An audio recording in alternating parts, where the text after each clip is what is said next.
नमस्कार. संघर्ष वृत्तवाहिनीमध्ये आपलं स्वागत.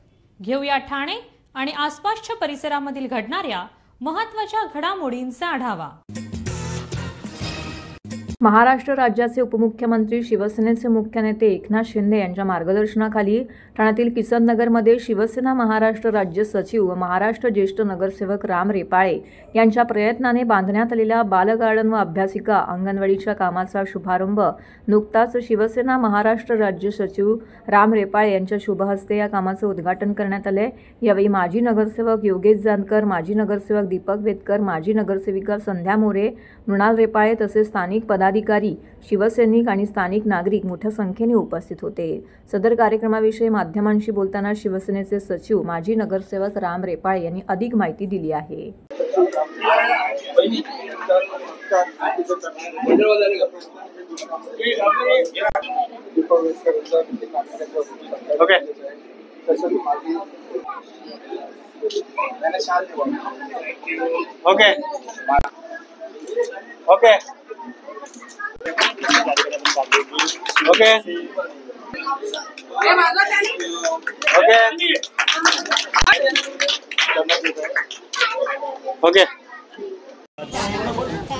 शिवसेनेचे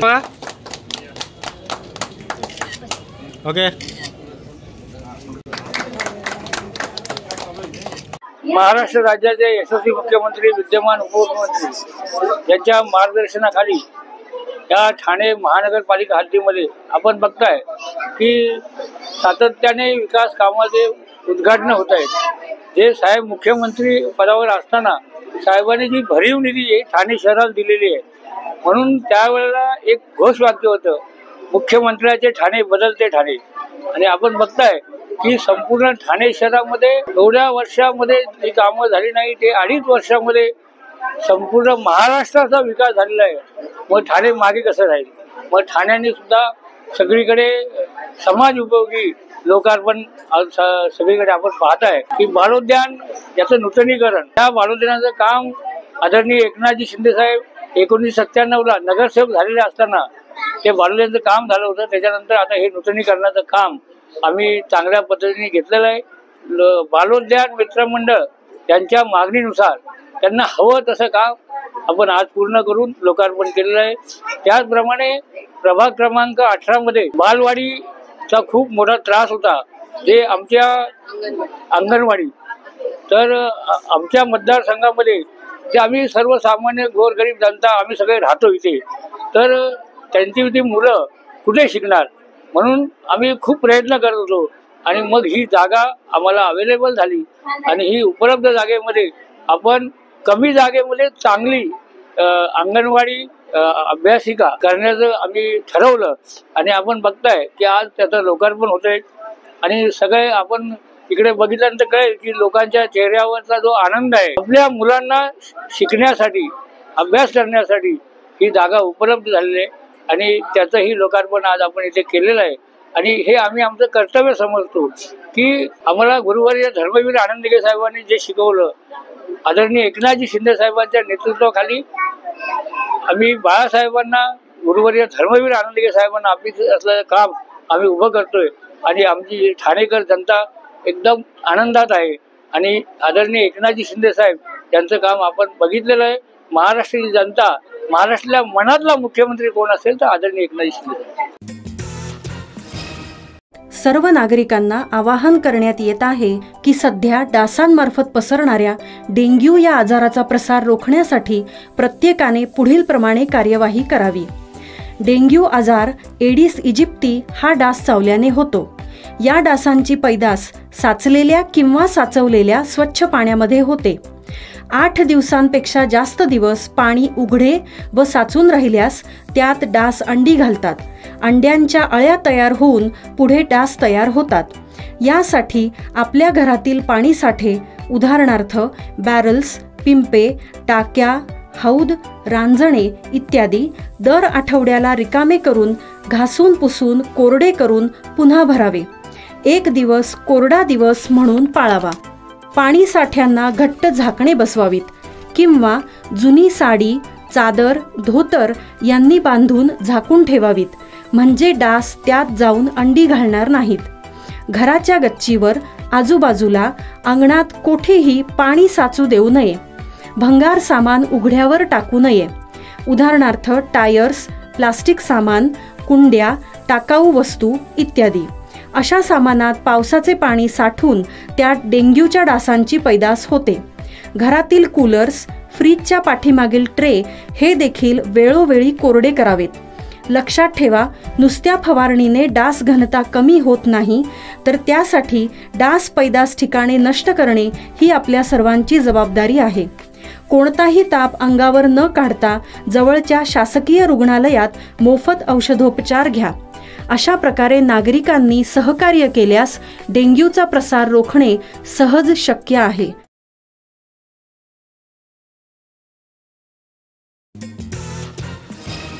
शहरी भागात विकास योजना तयार करणं आणि त्याची अंमलबजावणी करत सुनियोजित विकास करण्याची जबाबदारी शहर विकास विभागाची आहे. असं असतानाच या विभागात मोठ्या प्रमाणामध्ये भ्रष्टाचार केला जात असल्याने चौकशीच्या मागणीसाठी ठाणे काँग्रेसच्या वतीने प्रशासनाचं लक्ष वेधण्यासाठी महापालिका मुख्यालयासमोर एक दिवसीय उपोषण करण्यात आलं.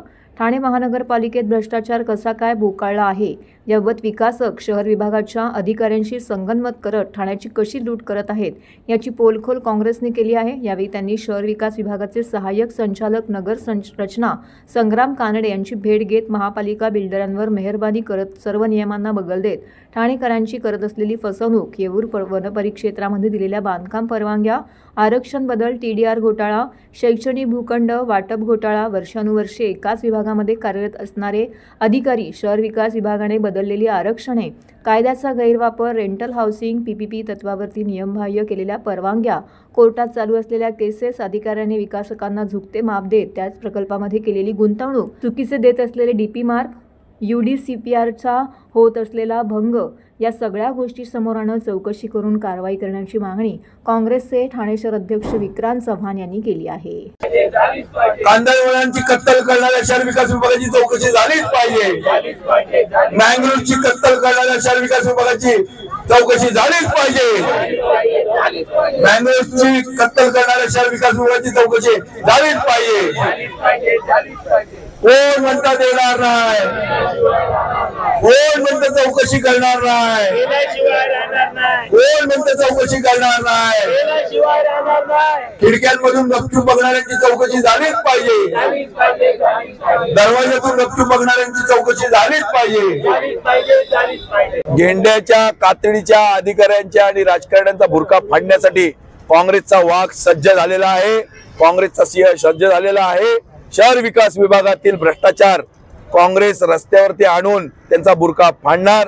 रेंटल स्कीम असेल, TDR कन्स्ट्रक्शन असतील, येऊर मधल्या मंजुऱ्या असतील, शैक्षणिक भूखंडांमधला भ्रष्टाचार असेल, टप्प्याटप्प्यावर भ्रष्टाचार करणाऱ्या अधिकाऱ्यांना घरी बसवल्याशिवाय, त्यांच्या संपत्तीची चौकशी केल्याशिवाय काँग्रेसचे कार्यकर्ते गप्प बसणार नाही. त्यांना पाठीशी घालणाऱ्या नेत्यांना पराभूत केल्याशिवाय काँग्रेस कार्यकर्ते गप्प बसणार नाही. त्यांच्या घरांवर जाणार, त्यांच्या घराखाली बसणार, कुठल्या बिल्डिंग मध्ये राहतात, हिरांदानी मेडोज, हिरांदानी एस्टेट बिस्टेट मध्ये तिथे जाणार आणि त्यांचे बुरके फाडणार, त्याची बदनामी करणार. बऱ्याच PL दाखल आहेत आमच्या शहर विकास विभागाच्या. एकदा माझ्यावर बसतात, मला नंबर देतो. बरेच PL दाखल आहेत, सोडणार नाही आम्ही. रेंटल स्कीम मध्ये आमची PL दाखल आहे, टाउनशिप मध्ये आमची 7949 दाखल आहे, 6498 दाखल आहे PL नंबर. आता येऊरची आम्ही करतोय, याची बऱ्याच आमच्या PL दाखल आहे. PL काय नाही, घरोघरी यांच्या गाड्यांसमोर जाऊन यांच्या गाड्या थांबवणार, यांच्या नावाची बदनामी करणार, यांना झोपून देणार नाही यांना आणि यांच्या भ्रष्टाचाराचे पितळ उघडे पाडणार. ठाणेकरांची वाहतूक कोंडीतून सुटका व्हावी यासाठी अतिशय महत्त्वाच्या असलेल्या मेट्रो मार्गिकेच्या चाचणीसाठी मेट्रोची ट्रेन दाखल झाली आहे. सोमवारी मेट्रोचे 2 कोच चढवण्याचं काम झालं आहे. 10 रेल्वे स्थानकांमध्ये येत्या सप्टेंबर महिन्यामध्ये ही चाचणी केली जाणार असल्याचं सूत्रांनी सांगितलंय. मेट्रो मार्गिका सुरू झाल्यानंतर ठाणेकरांचा मुंबई घोडबंदरकडे होणारा प्रवास सुकर होणार आहे. रोजच्या कोंडीतून मुक्ती मिळणार असल्याने प्रवासाचा वेळ मोठ्या प्रमाणात वाचेल असं सांगितलं जात आहे. घोडबंदर मार्गावरती मेट्रो मार्गिकेच्या निर्माणाचं काम सुरू आहे. घोडबंदर येथील कासारवडोली ते वडाळा आणि कासारवडोली ते गायमुख अशी ही मार्गिका असून मागील अनेक वर्षापासून मेट्रो मार्गिका निर्माणाचं काम घोडबंदरमध्ये सुरू आहे. भर रस्त्यात ही कामं सुरू असल्याने ठाणेकरांना कोंडीचा सामना सहन करावा लागत आहे. काही दिवसांपूर्वीच उपमुख्यमंत्री एकनाथ शिंदे यांनी सप्टेंबर महिन्यात मेट्रोची चाचणी होणार असल्याचा दावा केला होता. त्यानुसार सोमवारी मेट्रो मार्गिकेवरती 2 कोच चढवण्याचं काम सुरू होतं. मेट्रो दाखल होताच ही मेट्रो पाहण्यासाठी बघ्यांची गर्दी झाली होती. सकाळी जेव्हा मेट्रोचा कोच मोठ्या ट्रॅव्हलरवरून आणला गेला त्या परिसरात प्रचंड उत्सुकता निर्माण झाली. कामगारांसोबतच स्थानिक नागरिक, प्रवासी, दुकानदार हे पाहण्यासाठी येथे थांबले होते. मेट्रोचं कोच पाहताच अनेकांनी मोबाईल फोटो आणि व्हिडिओ यामध्ये त्याचे फोटो देखील टिपले आहेत.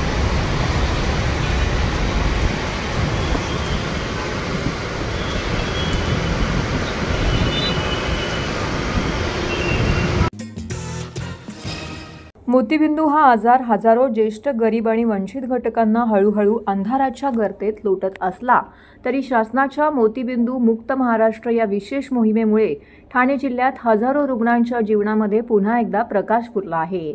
जिल्ह्यासाठी 7,182 शस्त्रक्रियांचं लक्ष्य होतं. मात्र त्याहून दुप्पट म्हणजे तब्बल 13,351 मोतीबिंदू शस्त्रक्रिया यशस्वी पार पडत ठाणे जिल्ह्याने राज्यात इतिहास घडवला आहे. पुण्यानंतर ठाणे जिल्हा आता अव्वल ठरला आहे.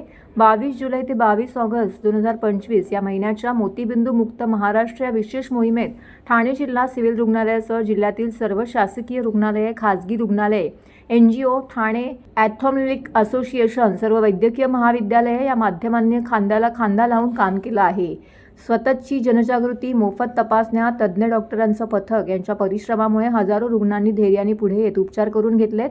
सदर विशेष मोहिमेमध्ये राज्यात 1 लाख मोतीबिंदू शस्त्रक्रिया पार पाडण्याचं उद्दिष्ट राज्य शासनाने निर्धारित केलं होतं आणि सदरची उद्दिष्ट सफल देखील झाली आहेत. एकट्या ठाणे जिल्ह्यामध्ये 13,351 शस्त्रक्रिया करून उद्दिष्टपूर्तीचा मोठा वाटा उचललेला आहे. मोतीबिंदूची लक्षणं दिसताच तपासणी करणं अत्यंत गरजेचं आहे. सुदैवाने ठाण्यात ही मोहीम नागरिकांसाठी मोठा दिलासा देणारी ठरली आहे. डॉक्टर, परिचारिका आणि नेत्रतज्ञांचे पथक सतत काम करत असल्याने रुग्णांमध्ये समाधानाची भावना असल्याची माहिती जिल्हा नेत्र शल्यचिकित्सक डॉक्टर प्रसन्न कुमार देशमुख यांनी दिली आहे. गेला महिनाभर मोतीबिंदू मुक्त महाराष्ट्र या योजनेखाली आपण एक मोतीबिंदू आणि काचबिंदू यांचे ऑपरेशन करण्याची मोहीम हाती घेतली होती. महिनाभर आपल्या सगळ्या जिल्ह्यासाठी टार्गेट 7,100चा होता.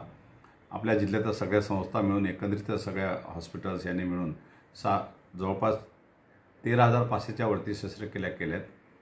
आणि मेन उद्दिष्ट हाच आहे की जेवढे लोक आहेत जे दृष्टी मिळावी यासाठी खेडोपाडी आपली टीम जात होती. आम्ही विविध कॅम्प घेतले, पेशंटना पिकअप केलं, ऑपरेशन्स केले आणि त्यांना ड्रॉपबॅक केलं आहे. याच्यामध्ये सगळ्यांचं सहकार्य मिळालं. असं जिल्हा स्तरावरनं संस्था असतील किंवा NGOज असतील किंवा गव्हर्नमेंट किंवा प्रायव्हेट हॉस्पिटलचे लोकांनी पण आम्हाला मदत केली. त्यामुळे मी खरोखर सगळ्यांना धन्यवाद देतो. आपण टार्गेट जवळपास जो टार्गेट दिलं होतं त्यापेक्षा 190% काम करू शकलो आपण. याचा एक आनंद आहे.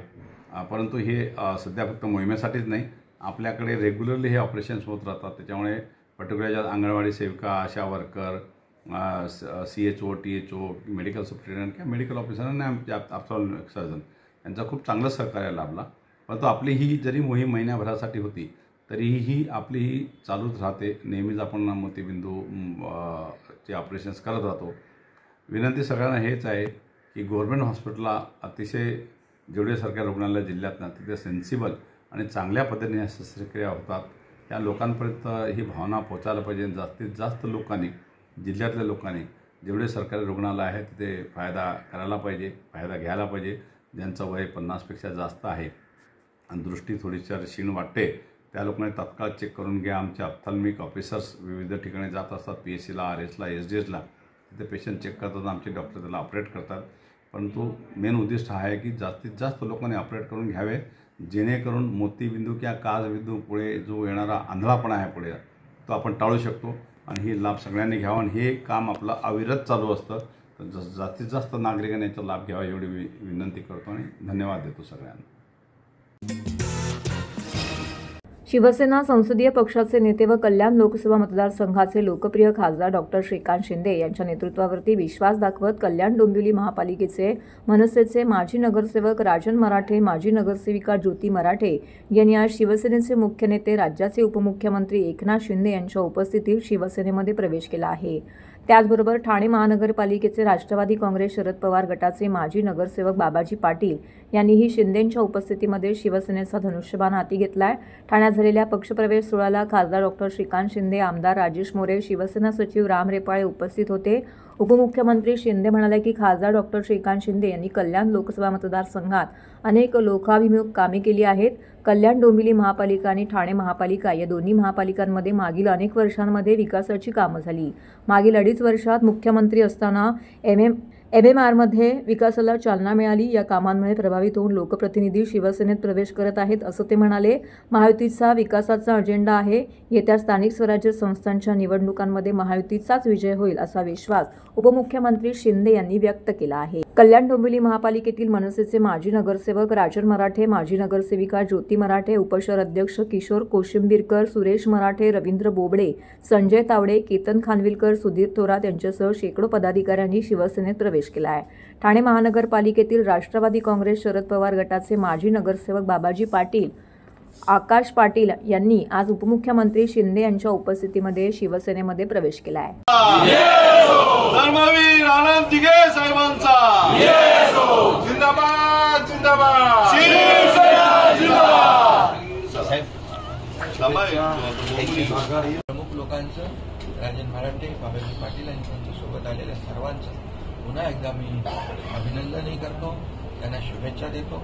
त्यांनी जो विश्वास दाखवलेला आहे, विश्वास सार्थ आमची शिवसेना करेल, कारण शिवसेना दिलेले शब्द पाळते आणि विकासाचं राजकारण करते। म्हणजे कोण पडले कोण आले याच्यापेक्षा विकास हा महत्वाचा आहे आणि म्हणून विकासाचं जे काही काम शिवसेना करते आहे, महायुती करते आहे, त्याच्या माध्यमातूनच देखील हे सर्व लोक, आपण आजचा प्रवेश नाही, यापूर्वी देखील आपण अनेक प्रवेश पाहिलेले आहेत आणि शिवसेनेला लोक शिवसेनेवर विश्वास ठेवत आहेत, कारण शिवसेना दिलेला शब्द पाळते आणि शेवटी कार्यकर्त्यांच्या मागं खंबीरपणे उभं राहण्याचं काम नेत्याचं असतं, ते करण्याचं काम आम्ही करतोय आणि म्हणूनच ज्या लोकांनी निवडून दिलं त्या लोकांना मूलभूत सोयी सुविधा देणं हे आपलं कर्तव्य आहे आणि कर्तव्य भावनेतून लोक जॉईन होत आहेत। त्यामुळे मी सगळ्यांचं पुन्हा एकदा खूप खूप मनापासून अभिनंदन करतो, सगळ्यांना शुभेच्छा। अवघ्या 2 दिवसांवरती गणेशोत्सव येऊन ठेपला असताना ठाण्यातील भाविक व मूर्तिकार हे लाडक्या बाप्पाच्या आगमनाच्या तयारीमध्ये व्यस्त झाले आहेत। दरम्यान मूर्तिकार देखील बाप्पांच्या छोट्या मोठ्या कामात व्यस्त असून बाप्पाच्या जय्यत आगमन सोहळ्यासाठी सर्व भाविक आणि मूर्तिकार सध्या सज्ज झाला असल्याचं एकंदरीत चित्र पाहायला मिळत आहे।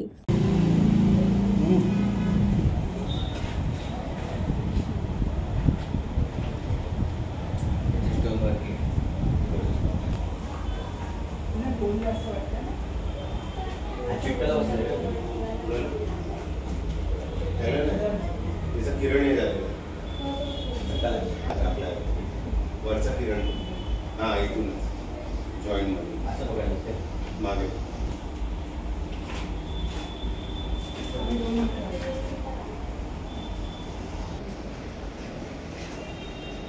तू गाईड दिलीस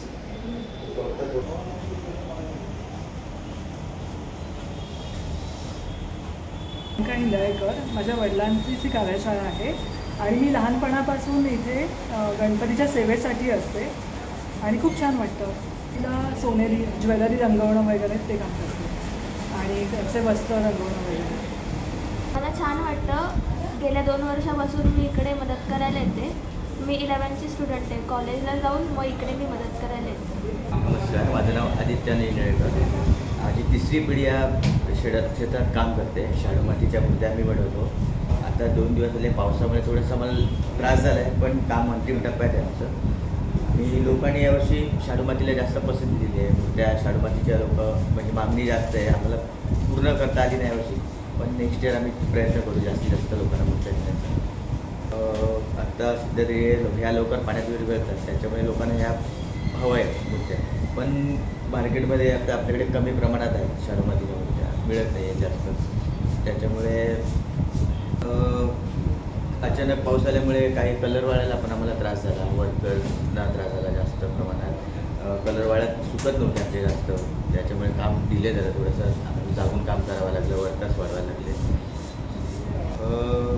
महापालिकेत लोकांना अशा ठिकाणी जागा द्यावी, परमिशन द्यावी की तिथे पाणी भरत नाही. अशा की काही लोकांना माहीत नसतं, त्या भाड्याने घेतात जागा, शेड बांधतात, पण नगरपालिका त्यांना माहीत असतं ना की बाबा इकडे पाणी भरतं आहे, तुम्ही इकडे बांधू नका, पण त्यांना परमिशन देऊ नका त्या भागामध्ये.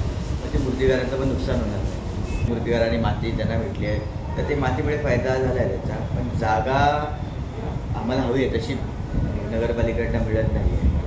म्हणजे फुटपाथवर राहतात किंवा असं रस्त्यावर जागा मिळते, तर एखाद्या ग्राउंड मिळून किंवा नगरपालिकेच्या क्षेत्रामध्ये जे गाड्या असतात ते आम्हाला जागा भेटली तर जास्त चांगली योग्य होईल.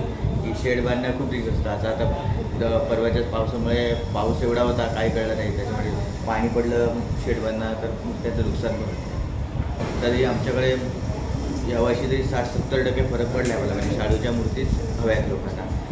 आणि प्राईस म्हटलं तर 1 फुटाची मूर्ती आमच्याकडे 2100 रुपयांपासून. तर हे होतं संघर्ष वृत्तवाहिनीचं आजचं बातमीपत्र. उद्या पुन्हा भेटू याच वेळी याच ठिकाणी ताज्या घडामोडींसह. तोपर्यंत नमस्कार.